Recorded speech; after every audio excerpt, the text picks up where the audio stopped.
부부주의라고 합니다. 사람이 사람과의 만남 가운데서 제일 첫 번째 만남이 누구와의 만남입니까? 부모님과 만남입니다. 여러분 어떠세요? 첫 만남인 부모님과 만남의 추억은 어떻습니까? 행복한 추억을 갖고 계시나요? 안 그러면 아픈 추억을 갖고 계시나요? 과거 우리나라는 부모님에게 효도하는 것을 사람의 도리 중에서 근본으로 삼았습니다. 특히 돌아가신 부모님에게 제사를 잘 드리는 것은 아주 가장 큰 효도다. 그리고 효도의 척도가 된다. 이럴 정도로 제사를 잘 지내는데 그것이 효도라고 생각을 했습니다.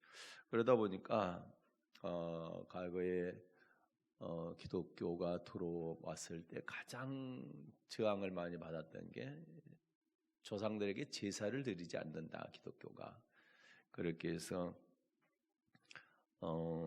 불효 자식들이다. 부모도 모르는 부모 자식 해요. 제사 안 된다고. 그래서 욕을 하고 또 손가락질도 하고 아주 무시도 하고 그랬었습니다. 그러나 하나님은 성경에 분명히 이방인들이 제사하는 것은 귀신에게 하는 것이다. 그래서 절대 제사하지 못하게 하고 또 제사 드린 그 음식을 먹지 못하게 했습니다. 그러면서 성경은 하나님은 살아계신 부모님을 잘 모셔라. 살아계신 부모님에게 효도하고 살아계신 부모님을 공경을 잘하라 이렇게 말씀하고 있습니다. 그러면 왜 하나님은 자녀들에게 부모를 공경하라고 하셨을까요? 그래서 이 시간에는 에베소서 6장 2, 3절을 본문으로 해서 왜 부모님을 공경해야 하는가 이런 제목으로 함께 은혜 나누겠습니다. 오늘은 물고기 이야기로 설교를 시작하겠습니다. 연어라고 하는 물고기가 있습니다. 연어는 알을 낳은 후에 자리를 뜨지 않는데 그 이유가 갓 부화되어 나온 새끼들이 먹이를 찾을 줄 모르기 때문에 자신의 살을 새끼들이 쪼아 먹을 수 있도록 그래서 새끼들이 자랄 수 있도록 자기 몸을 내준다고 그러네요. 어미는 결국 새끼들에게 자신의 살을 다 뜯기고 뼈만 남은 채 서서히 세상을 뜨게 된다 이렇게 말합니다. 그래서 연어를 모성애의 물고기다 이렇게 한다고 합니다. 제가 경연호수 쪽에 이렇게 자주 가는데 거기 보면 아주 힘이 세고 까만 물고기였습니다. 많지는 않던데 가끔 보이던데 그 가물치라고 하는 그런 물고기가 있습니다. 이 가물치는 알을 낳은 후에 바로 실명을 하게 된답니다. 눈이 멀게 된다고 그러네요. 그래서 이제 그 후에는 먹이를 찾을 수가 없다고 합니다. 그래서 알에서 이제 부화되어서 나온 수천 마리의 새끼들이 어미가 굶어 죽지 않도록 한 마리씩 자진해서 어미의 입으로 들어가 가지고 어미 가물치의 이제 굶주림을 해결해주는 배를 채워주는 그런 새끼들이 희생을 한다고 그러네요. 그래서 이제 새끼들의 희생에 의존해서 어미가 나중에 이제 눈을 뜰 때쯤 되면 남은 새끼의 수가 10%만 남는다고 그럽니다. 대부분 어린 새끼들은 기꺼이 어머니를 위해서 희생을 한다. 그래서 가물치를 효자의 물고기다 이렇게 말한다고 그럽니다. 그러나 이것은 실제로는 사실이 아니라고 그러네요. 사람들이 보니까 그렇게 보이는 거예요. 그래서 만들어 놓은 건데 만들어 놓은 말인데 여러분 어때요? 이솝우화는 사실입니까? 아닙니까? 이솝우화는 사실이 아니에요. 여우 얘기 나오고 토끼 얘기 나오고 뭐 그러는데 그게 사실은 아닌데 거기에서 우리가 얻을 수 있는 교훈이 많은 거예요. 그래서 그런 것처럼 사람들이 볼 때 그렇게 보여서 말을 이소부화처럼 만들었다 할지라도 우리에게 주는 교훈이 있죠. 연어를 통해서는 무슨 교훈을 줍니까? 자녀 사랑에 대한 얘기를 하고 싶은 거예요. 그리고 가물치를 통해서는 무슨 얘기를 하고 싶은 거예요? 부모에게 효도하는 자녀가 되라는 그런 교훈을 우리에게 말하고 있는 것이죠. 네, 오늘날 우리가 우리 주위를 이렇게 살펴보면 연어와 같은 그런 모성애를 가진 어머니들이 그립고 또 가물치와 같은 그런 효자가 그리운 시대를 살고 있지 않나 싶습니다. 그러면 우리는 왜 부모님을 공경을 해야 될까요? 첫째는요, 하나님의 계명이기 때문에 그렇습니다. 하나님의 계명. 사람도 사람의 말을 들어주는데 하물며 하나님의 말씀은 더 잘 들어야 되지 않겠습니까? 에베소서 6장 2절을 보겠습니다. 에베소서 6장 2절 읽겠습니다. 내 아버지와 어머니를 공경하라. 이것이 약속 있는 첫 계명이니. 아멘. 아버지와 어머니를 공경하는 것이 첫 계명이다. 그런데 계명 중에서도 첫 계명이라고 말씀하고 있죠. 여기서 이제 첫 계명이라고 하는 것은 10계명이면 10가지 계명이 있다는 얘기인데 출애굽기 20장에 나와 있죠. 그리고 또 신명기 5장에도 나와 있는데 10계명 중에서 1계명부터 4계명까지는 하나님에 대한 계명이고 5계명부터 10계명까지는 사람에 대한 계명인데 그래서 이 부모 공경에 대한 계명이 5계명입니다. 그래서 사람에게 하는 계명 가운데 첫 번째 계명이라는 겁니다. 그래서 첫 계명이다 이렇게 말씀하고 있습니다. 자, 출애굽기 20장 12절 보겠습니다. 5계명 나옵니다. 사람에 대한 첫 계명. 출애굽기 20장 12절 읽겠습니다.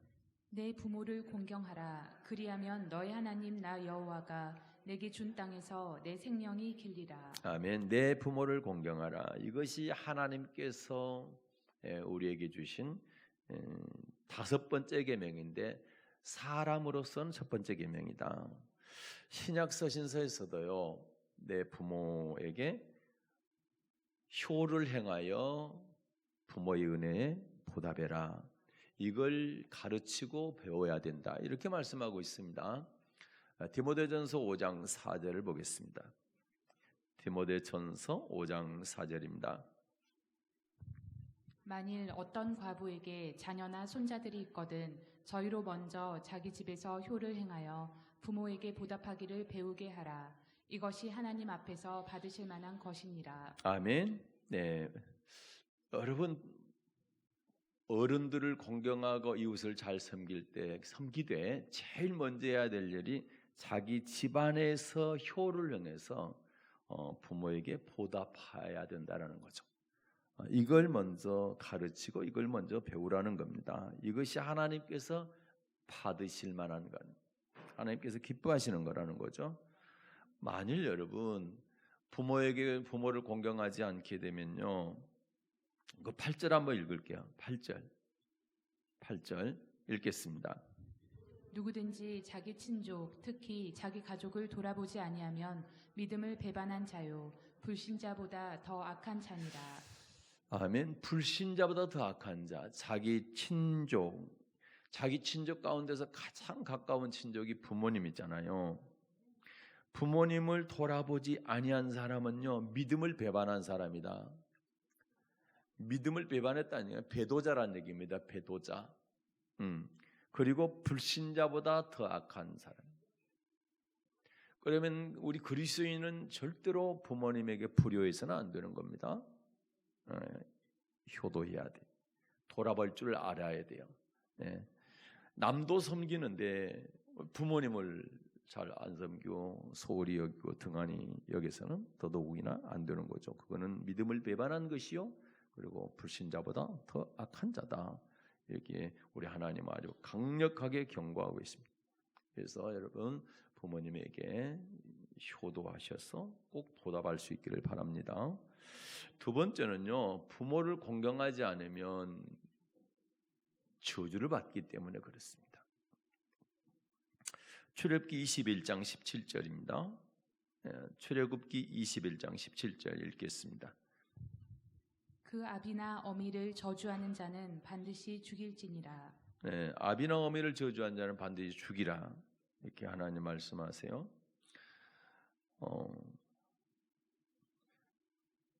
물론 지금은 뭐 부모님에게 저주했다고 자녀를 죽이는 시대는 아닙니다. 그러나 이 말씀을 교훈 삼는다, 영적으로 해석할 때는 어떻습니까?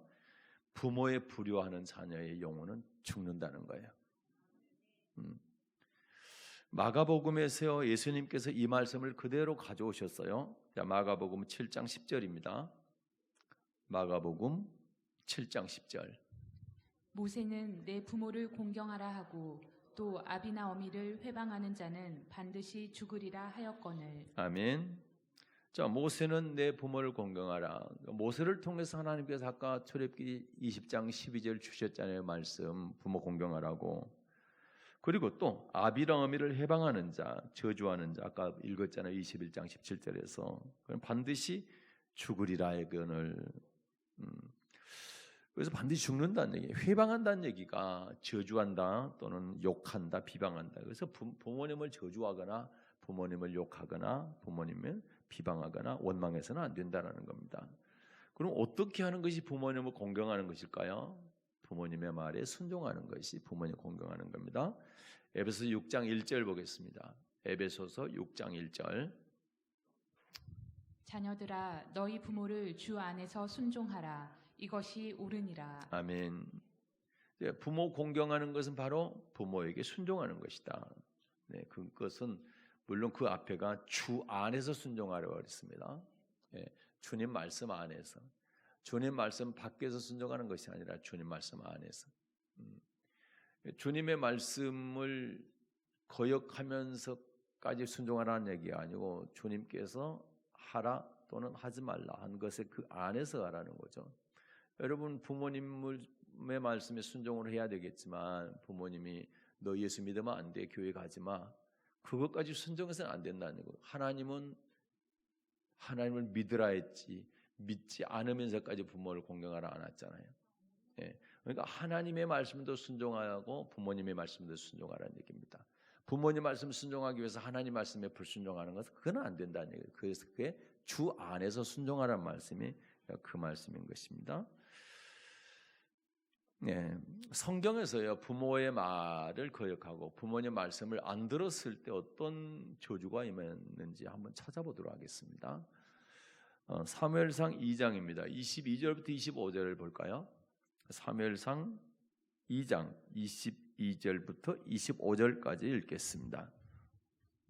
엘리가 매우 늙었더니 그 아들들이 온 이스라엘에게 행한 모든 일과 회막문에서 수종드는 여인과 동침하였음을 듣고 그들에게 이르되 너희가 어찌하여 이런 일을 하느냐.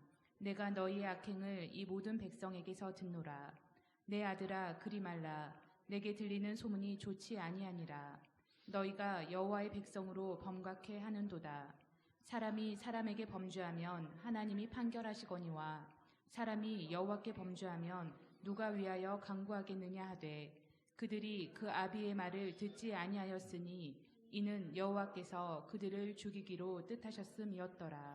아멘. 지금 사사시대 이야기인데 엘리 제사장의 아들들 이야기입니다. 엘리 제사장의 두 아들 이름이 홈리와 비느하스입니다. 이 두 사람이 성전에서 간음을 행했다. 아주 악을 행한 거죠.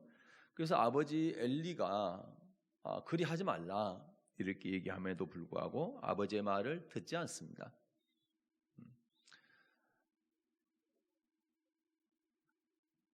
당시에 제사장은 세속을 세습을 했기 때문에 그는 홈리와 비느하스도 아버지처럼 제사장이라는 얘기죠.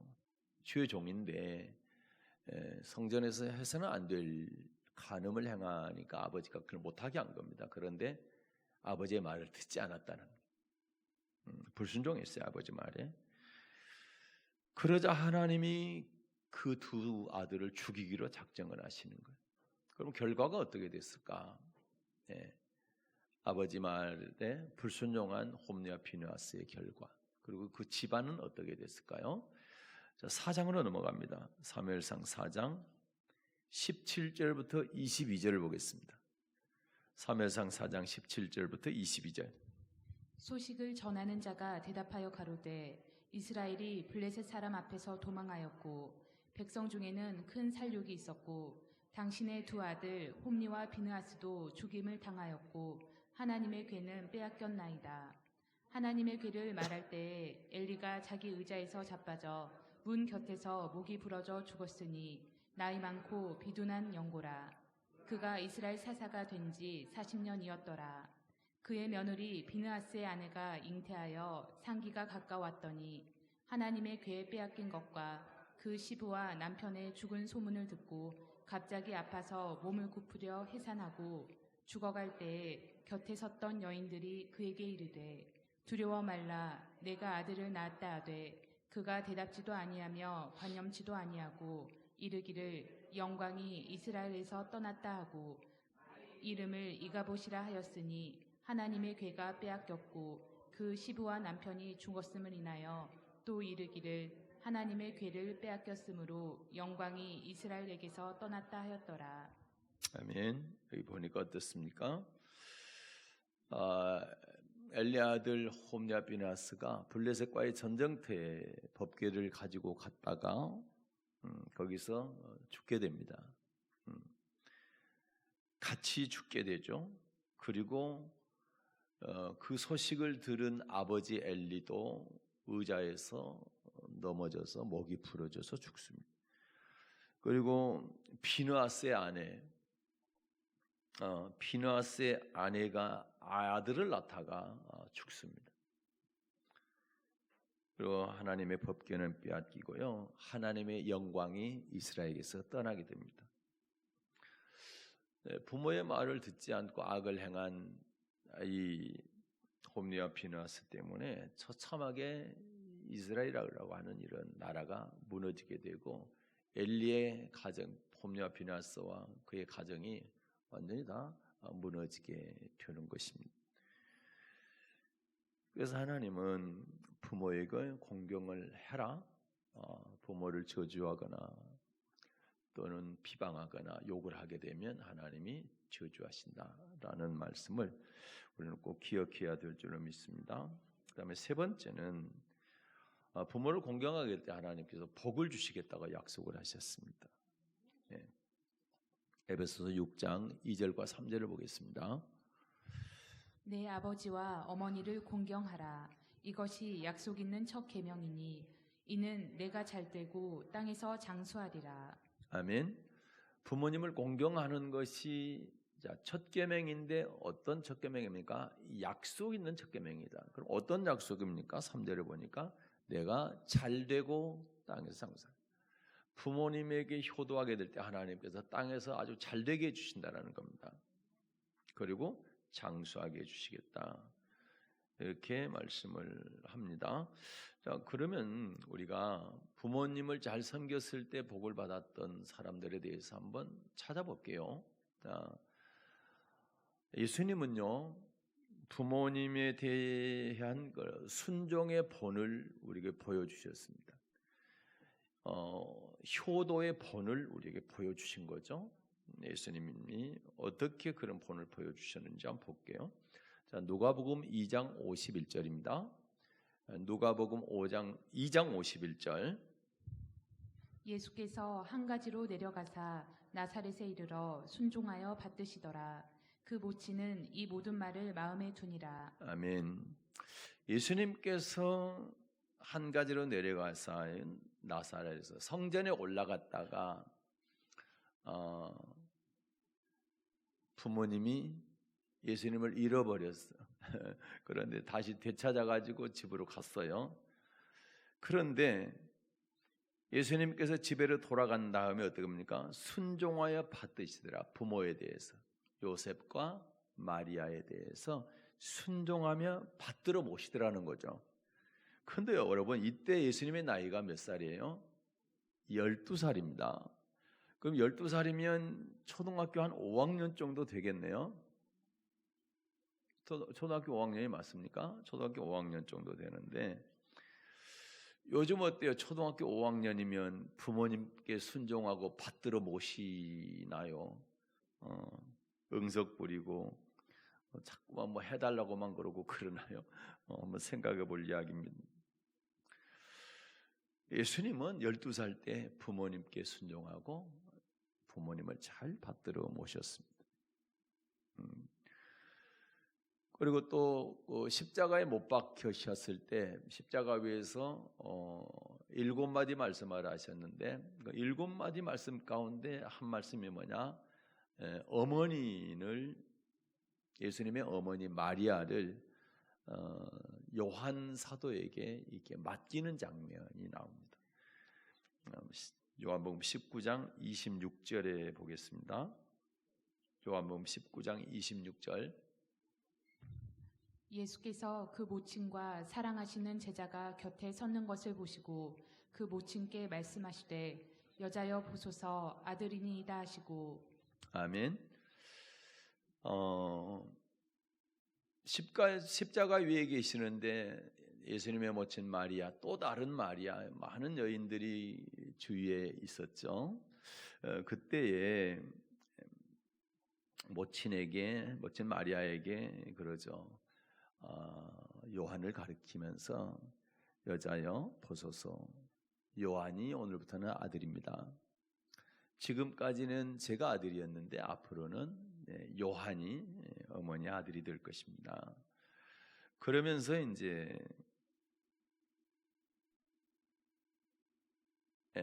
27절 볼게요. 27절 요한에게 이렇게 말씀을 하시죠. 27절 시작. 또 그 제자에게 이르시되 보라 내 어머니라 하신대 그때부터 그 제자가 자기 집에 모시니라. 아멘. 제자 요한에게 뭐라 합니까? 보라 내 어머니다. 그러자 이제 요한이 그때부터 자기 집에 모셨다 이렇게 되어 있죠. 그래서 십자가의 마지막 돌아가실 때 예수님은 어머니에 대해서 제자에게 맡기고 그리고 제자라 하여금 잘 모셔달라고 부탁을 하는 그런 장면입니다. 그래서 이제 구전에 의하면 요한이 이때부터 50년 동안 마리아를 모셨다고 그러네요. 구약에 나와 있는 야곱의 아들 요셉을 한번 보겠습니다. 야곱의 아들 요셉이요. 창세기 47장 11절과 12절을 보겠습니다. 요셉이 바로의 명대로 그 아비와 형들에게 거할 곳을 주되 애굽의 좋은 땅 라암세스를 그들에게 주어 기업을 삼게 하고 또 그 아비와 형들과 아비의 온 집에 그 식구를 따라 식물을 주어 공개하였더라. 아멘. 여기 보십시오. 여기 보니까 아버지 야곱뿐만 아니라 아버지의 아들들 요셉을 제외한 요셉의 이제 다른 형제들 그리고 이제 요셉의 뭐 조카들 되겠죠. 이런 사람들까지 전부 공개를 합니다. 대접을 합니다. 섬깁니다. 아버지뿐만 아니라 아버지의 후손들까지 다 섬기랬죠. 그러다가 이제 아버지 야곱이 병들었다는 소식이 요셉에게 전해지게 될 때 요셉이 어떻게 하는가 한번 보겠습니다. 48장 넘어갈게요. 1절부터 4절. 창세기 48장 1절부터 4절입니다.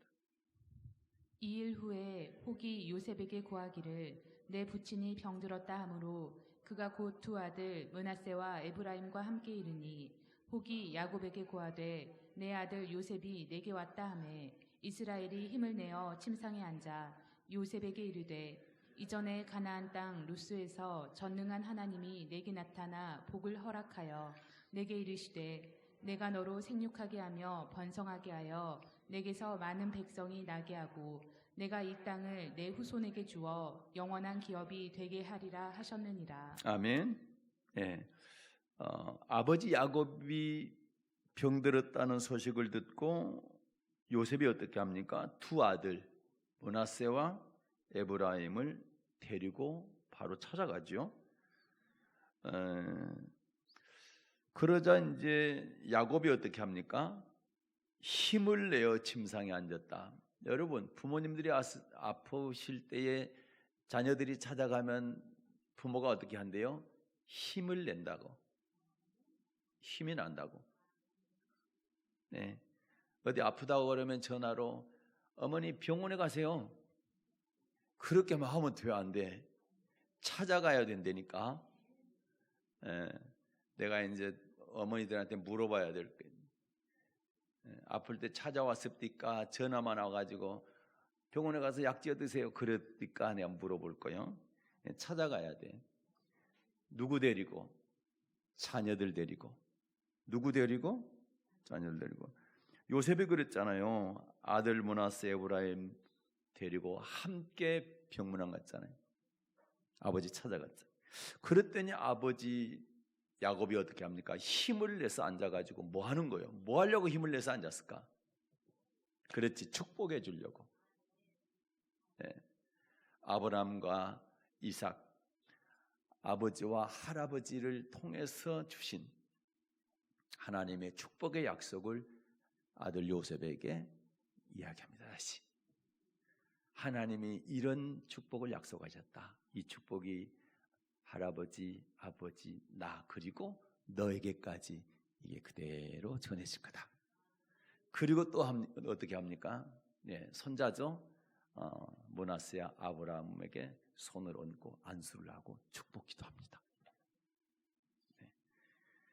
그래서 부모님들도 마찬가지예요. 아프더라도 자녀들을 위해서 원망하고 불평하고 이 XX 이놈이 보이네 안 보이네 그걸 하는 것보다도 찾아오면 어떻게 하죠? 따뜻하게 손잡아주고 축복하라고. 축복하시라고. 네.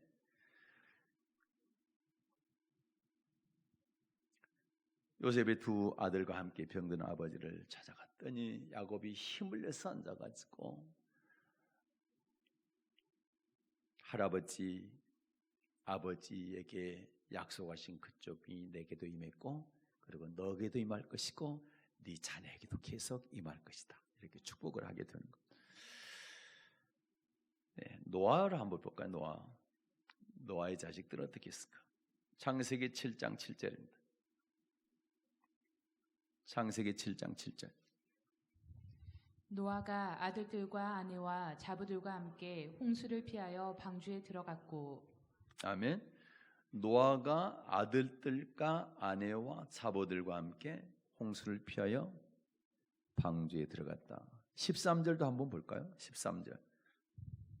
곧 그날에 노아와 그의 아들 셈, 함, 야벳과 노아의 처와 세 자부가 다 방주로 들어갔고. 아멘. 아들이 셋이 있습니다. 셈과 함과 야벳 있는데 노아와 아내 그리고 세 아들과 세 며느리 8식구죠. 다 어떻게 들어갔대요? 방주에 들어갔다. 그냥 방주에 들어갔나 보다 그게 아니고 어떤 사람이 방주에 들어갔냐 그게 중요하죠. 베드로전서 3장 20절입니다. 거기는 방주에 못 들어간 사람이 기록되어 있어요. 어떤 사람이 방주에 못 들어갔나 그걸 기록하고 있거든요. 그러면 반대로 어떤 사람이 방주에 들어갔다를 알 수가 있는 거죠. 베드로전서 3장 20절입니다. 그들은 전에 노아의 날 방주 예비할 동안 하나님이 오래 참고 기다리실 때에 순종치 아니하던 자들이라. 방주에서 물로 말미암아 구원을 얻은 자가 몇 명뿐이니 겨우 8명이라. 아멘. 노아의 날 방주 예비할 동안 하나님이 오래 참고 기다리실 때, 하나님이 왜 오래 참고 기다리셨나? 많은 사람들이 방주를 지어서 방주에 들어가기를 바라고 원하시고 기다리셨다는 겁니다. 그러나 불행하고도 노아와 그 자녀들과 며느리까지 방주를 지었지만 나머지 사람들은 다 안 짓더라는 거죠. 그래서 노아의 아들들과 며느리들은 아버지의 말에 잘 순종해서 방주를 지었으니까 들어갔다니. 순종하지 못한 사람들은 못 들어가죠. 그러나 순종한 사람 들어가죠. 그거는 가만 생각해보면 어떤 사람들도 그래요. 아이고 자식이니까 뭐 순종 안 해도 아버지가 데리고 들어갔겠지. 하나님은 절대 그런 분이 아니다. 노아와 욥과 다니엘이라 할지라도 아버지는 아버지 행한 대로, 자식은 자식 행한 대로 거기에 따른 대가를 받는 것이지, 아버지가 한 것 때문에 아들이 대가를 받고 아들이 한 것 때문에 아버지가 대가를, 그건 아니란 얘기입니다. 그래서 구원은 자기 혼자 받는 것이지 내가 아내를 데리고 구원받는다든지 내 자녀를 데리고 구원받는 것은 아니라는 겁니다. 그래서 노아와의 자녀들이 부모님의 말씀에, 아버지 말씀에 순종을 잘했다는 거예요. 그래서 방주에 들어갈 수가 있었다는 거예요. 예레미야 35장에 보게 되면 레갑 족속 얘기가 나와요. 레갑의 후손들 얘기가 나오는데, 레갑의 아들 요나답이라고 하는 사람이 후손들에게 말하기를 너희들은 절대로 포도주 마시지 마라. 그랬더니 그의 후손들이 포도주를 입에 대지 않는 겁니다. 하나님이 이걸 유심히 보신 거예요.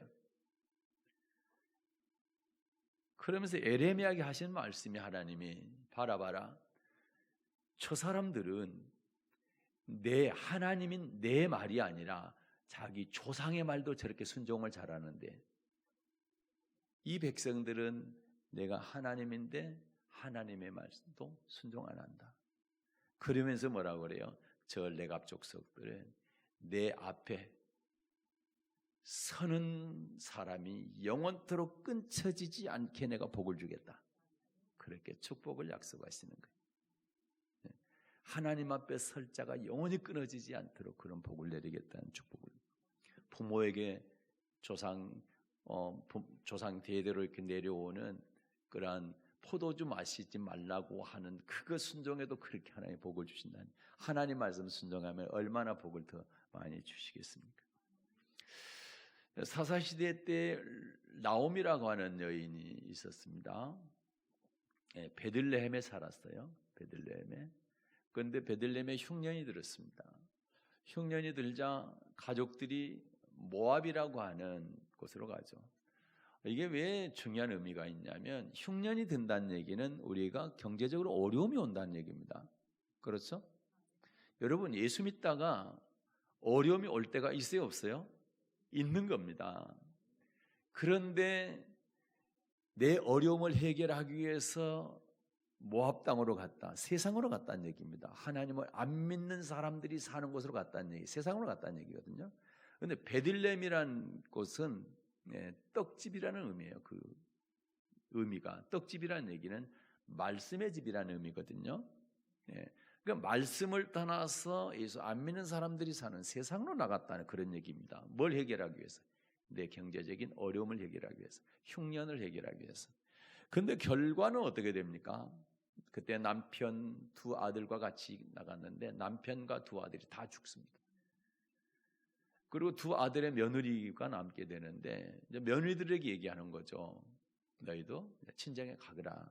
나는 내 고향으로 돌아가겠다. 그랬는데 며느리 하나는 돌아갔어요. 오르바라고 하는 며느리는 돌아갔는데, 룻이라고 하는 며느리는 돌아가지 않고 어떻습니까? 어머니 나오미를, 시어머니죠. 시어머니 나오미를 따라서 고향, 시어머니의 고향인 베들레헴으로 가게 되는 겁니다. 근데 이제 그때 룻이라고 하는 이 며느리가 시어머니한테 하는 말이 너무 은혜가 돼요. 제가 이 고백을 듣게 되면 참 이방 여인이지만 참 대단하다, 그런 생각을 하는데, 자, 룻기 1장입니다. 15절부터 17절 한번 읽겠습니다. 룻기 1장 15절부터 17절입니다.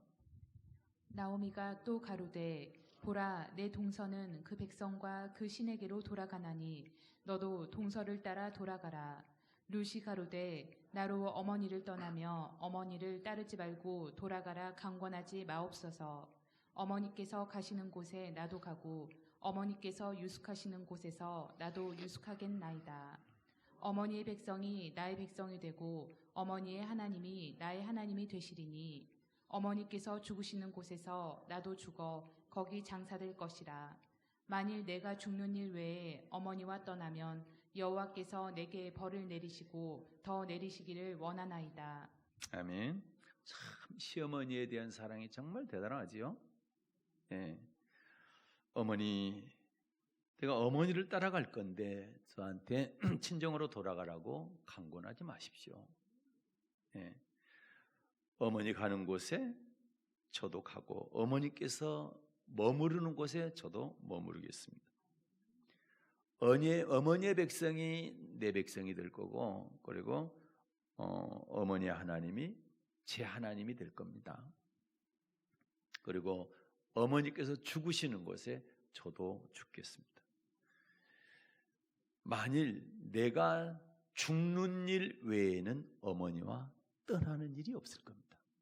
끝까지 어머니 모시겠다는 거예요. 참 대단하지요. 요즘에는 이런 사람들 찾지 모르겠 있을지. 예. 하여튼 어찌 됐거나. 그러면서 어머니를 따라서 베들레헴에 갔습니다. 그리고 어떻게 합니까? 밭에 나가서 다른 사람 밭에 나가서 이삭을 주워가지고 그걸로 어머니를 공개합니다. 어머니를 섬깁니다. 봉양을 하지요. 그러자 하나님께서요 룻에게 어떤 복을 주시는 거예요? 이런 복을 주시는 겁니다. 4장 룻기 4장 15절부터 22절입니다. 룻기 4장 15절부터 22절. 이는 내 생명의 회복자며 내 노년의 복량자라. 곧 너를 사랑하며 7 아들보다 귀한 자부가 낳은 자로다. 나오미가 아기를 취하여 품에 품고. 아멘. 자, 21절 22절입니다. 21, 22절. 살모는 보아스를 낳았고 보아스는 오벳을 낳았고 오벳은 이새를 낳았고 이새는 다윗을 낳았더라. 아멘. 이 이방 여인, 모압 여인 이방 여인이 다윗 왕의 증조 할머니가 되는 겁니다. 그리고요 마태복음 1장입니다. 예수님의 계보에 이 여인의 이름이 올라갑니다. 정말 복받은 사람입니다. 자, 마태복음 1장 5절. 살모는 라합에게서 보아스를 낳고 보아스는 룻에게서 오벳을 낳고 오벳은 이새를 낳고 이새는 다윗 왕을 낳으니라. 다윗은 우리야의 아내에게서 아멘. 자, 낳고 살모는 라합에게서 보아스를 낳고 보아스는 룻에게서 오벳을 낳고 오벳은 이새를 낳고 이새는 다윗 왕을 낳았다. 그러니까 예수님의 족보에 이 여인의 이름이 올라가는 거예요. 네, 정말 엄청난 복을 받게 되죠. 갈수록 세상이 삭막해집니다. 네, 부모님과 함께 사는 것을 꺼려합니다. 얼마 전까지만 해도 핵가족 그랬는데 지금은 핵가족이 아니라 핵개인 시대. 우리나라 이 가구가 2,400만 가구라고 그래요. 그런데 41%인 1,000만 가구가 1인 가구라는 1인. 한 사람이 한 가구를 이루는 1인 가구. 그러니까 핵개인이라는 말이 나오는 겁니다. 노인들의 가장 심각한 문제가 외로움이에요. 고독함이라. 그래서 고독사 얘기가 많이 나옵니다. 얼마 전에 어떤 목사님이 그러시는데 할머니 성도님이 교회를 안 나오시는 거예요. 그래서 구역장님이 신방을 갔어요. 왜 이렇게 연락이 안 되고 안 나오시나? 가서 봤더니 돌아가신 거예요. 혼자. 네. 만약에 그 구역장님이 신방을 안 했더라 하면 언제 돌아가신지 알 수가 없게 되는. 간혹 방송에 나온 것처럼 백골이 돼가지고 발견되었을지도 모르는 일이.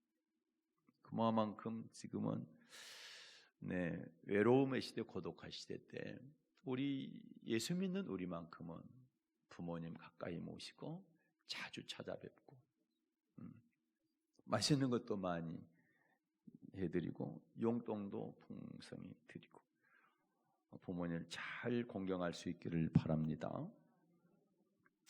전에도 이제 소개한 글인데요. 얼마 전에 제 아내가 이걸 찾아달라고 그래서 제가 찾아서 카톡으로 보내줬어요. 늙은이가 되어가는 어느 부모의 편지입니다. 내 사랑하는 아들, 딸들아, 언젠가 우리가 늙어 약하고 지저분해지거든 인내를 가지고 우리를 이해해다오. 늙어서 우리가 음식을 흘리면서 먹거나 옷을 더럽히고 옷도 잘 입지 못하게 되면 네가 어렸을 적 우리가 먹이고 입혔던 그 시간을 떠올리면서 미안하지만 우리의 모습을 조금만 참고 받아다오. 늙어서 우리가 말을 할 때 했던 말을 하고 또 하더라도 말하는 중간에 못하게 하지 말고 끝까지 들어주면 좋겠다. 네가 어렸을 때 좋아하고 듣고 싶어 했던 이야기를 네가 잠이 들 때까지 셀 수 없이 되풀이하면서 들려주지 않았니? 훗날에 혹시 우리가 목욕하는 것을 싫어하면 우리를 너무 부끄럽게 하거나 나무라지는 말아다오. 수없이 핑계를 대면서 목욕을 하지 않으려고 도망치던 너를 목욕시키려고 따라다니는 우리의 모습을 기억하고 있니? 혹시 우리가 새로 나온 기술을 모르고 무심하거든 전 세계에 연결되어 있는 웹사이트를 통하여 그 방법을 우리에게 잘 가르쳐다오. 우리는 내게 얼마나 많은 것을 가르쳐 줬는지 아니? 상하지 않는 음식을 먹는 법, 옷을 어울리게 입는 법,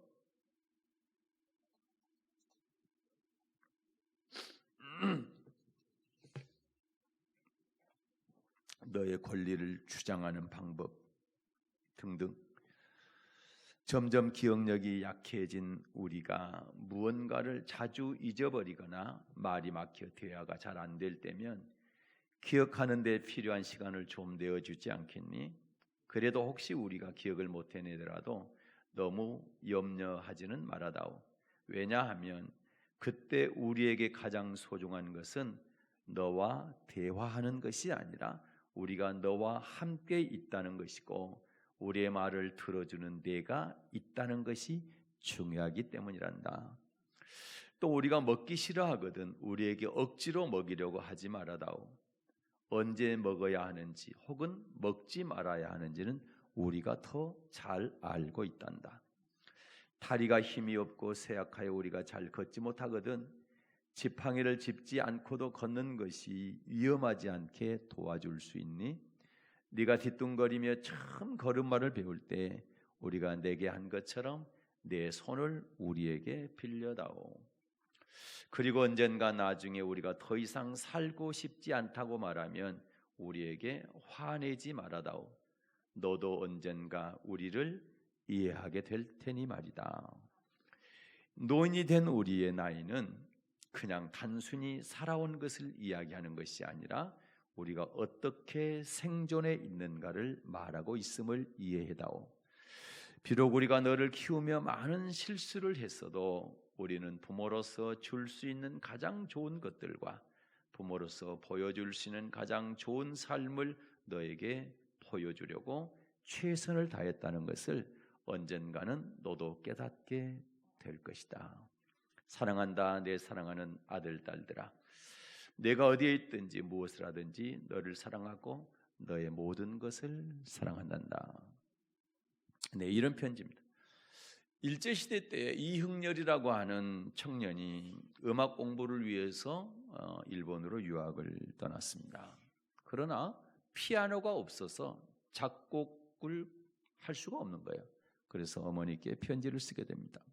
어머니, 피아노가 없어서 음악 공부를 더 이상 할 수 없습니다. 어머니 정말 송구한 마음이지만 소자가 이제 음악 공부를 그만두고 귀국을 하려고 합니다. 그런 편지를 어머니에게 보냈어요. 그랬더니 혼자 몸으로 유학 간 아들 뒷바라지를 하느라고 형편이 매우 어려운 어머니였지만 다음 날 새벽부터요 동네 온 산을 모조리 뒤집니다. 그리고 두 손이 피투성이가 되도록 솔방울을 tab니다. 그 솔방울을 주워 모아서 팔아서요 거금 400원, 그때 쌀 한 가마 13원 할 때 400원, 쌀 31가마 값입니다. 그걸 보내게 됩니다. 그러자 아들이 눈물을 흘리면서 그 돈을 받아서 피아노를 사게 되고 공부를 마치게 되고 귀국하게 됩니다. 그리고 양주동 박사님의 시에다가 이 이영렬이라는 작곡가가 작곡한 노래가 있습니다. 그게 바로 그 유명한 어머니의 마음입니다. 자, 어머니의 마음 우리 같이 찬송은 아니지만 가곡이지만 한번 부르고 4절에 찬송가 가사가 있습니다. 그래서 4절까지 부릅니다.